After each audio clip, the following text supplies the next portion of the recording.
Hey guys, we're going to do the basal ganglia today, and I am Layla Khan. The mnemonic goes something like can, selfish, people, seem, selfless. I don't know why my cat is singing. Okay, can selfish people seem selfless? So the basal ganglia is also known as the basal nuclei of the telencephalon. It is strongly interconnected with the cerebral cortex, the thalamus, and the brainstem, and other areas of the brain as well. It's got a variety of functions. So let's just write the functions down. It's got a variety of functions. What's wrong, Google? Let Mama work again. So it's control of voluntary, which is very important. It's the control of voluntary,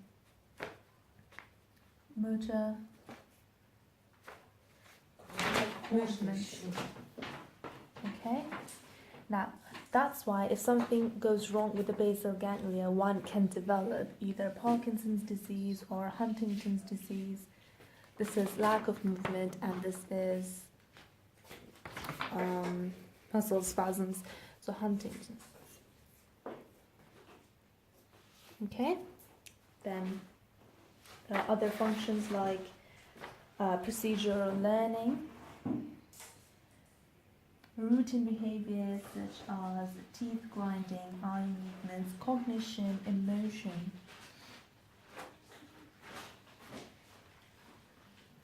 etc.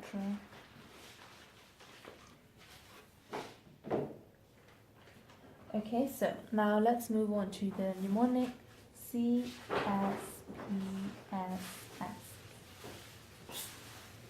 Okay, C is for cortex, striatum,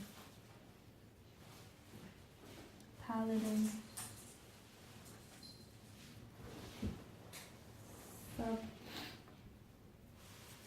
substantia nigra, and subthalamic nucleus.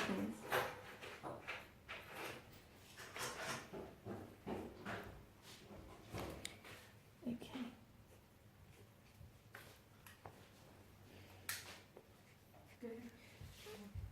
Alright, so the striatum receives a lot of signals from many parts of the brain, especially from the cortex as well, from the thalamus and a lot of places, but it only projects to the other structures of the basal ganglia. Okay, so this is how it goes. Then we've got two types of striatum. So we've got a dorsal one, and we've got what's wrong with you, Babu? Go, Mama. Oh, dorsal and ventral. Okay, now the dorsal one, it contains the caudate nucleus and the putamen, while the ventral one consists of nucleus accumbens and the olfactory tubercle.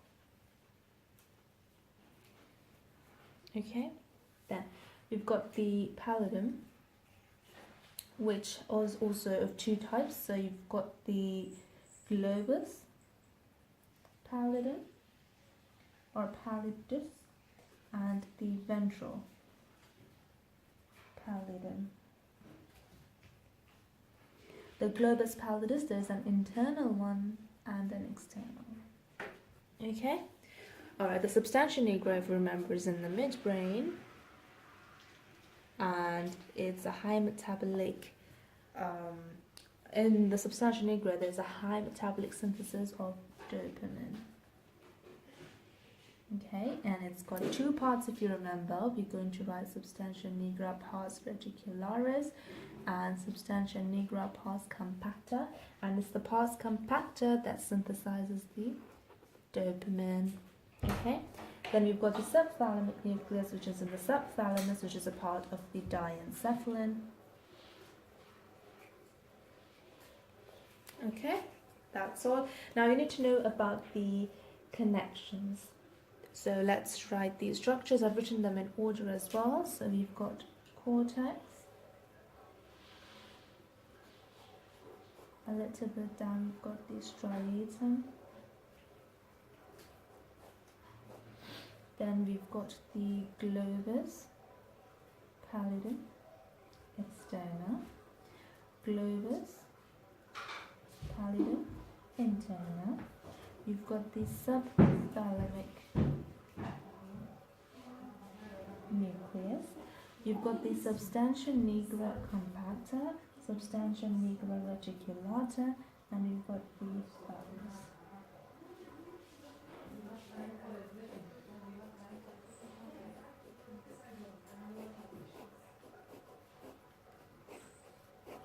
Okay, now we also have two types of pathways. Okay, so we've got basically three, but the third one is just, I'll show you that third one first. So this is the third one. I'm going to make it like this.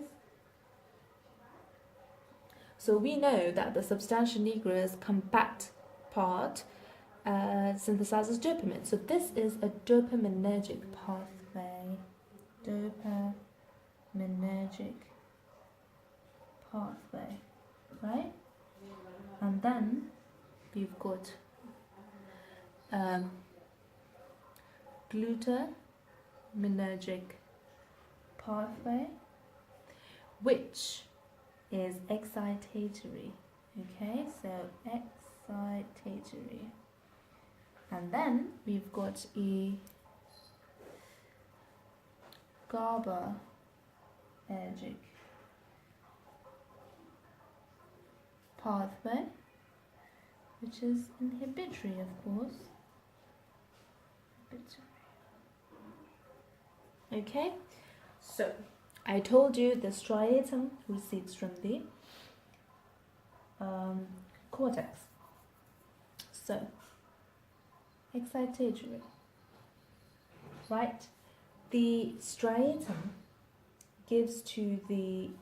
receives from the substantia nigra pars compacta, but gives to the substantia nigra pars reticulata, globus interna, globus pallidum. It gives to these three structures, but they're all GABAergic. So we go this way, we go this way, and this way. Okay, then the externa gives it to the subthalamic nucleus, which gives it to the interna. So it's like a cycle. So, but the subthalamic, the globus externa gives it to the subthalamic. It's an inhibitory one, and the subthalamic gives it back with an excitatory one. So it excites the internal one. Okay, like this. Then it gives an excitatory one also to the pars reticulata. So it receives from externa and gives to the interna and the reticulata. Alright. Now, when the interna receives from the subthalamic, or let's say, forget that, when it receives from the striatum, it gives it to the thalamus. A GABAergic one. Okay? And the substantia nigra receives from the striatum and it gives to the thalamus. There's also one more where the thalamus projects to the cortex. We know that the thalamus does have connections with the cortex, so it gives it sense signals which are excitatory. Okay, again. So the cortex starts with the pathway starts with the cortex giving to the striatum. There are two types of striatums, dorsal ventral. The striatum gives it to the other structures. So you have substantia nigra reticularis, which ends with the thalamus, gives it to the globus pallidus interna, which gives it to the thalamus, and to the globus pallidus externa, which sends it to the subthalamic nuclei, but the subthalamic nuclei converts the inhibitory to the excitatory, and it ends with the interna. The subthalamic nucleus also excites the substantia nigra pars reticularis, and the compact part gives to the striatum dopaminergic pathway. Okay, and the thalamus gives projects signals to the cortex. An easy way to remember is that the subthalamic nucleus is only excitatory, only gives up excitatory ones, right? So we can write excitatory under it. And the globus pallidus interna is only inhibitory.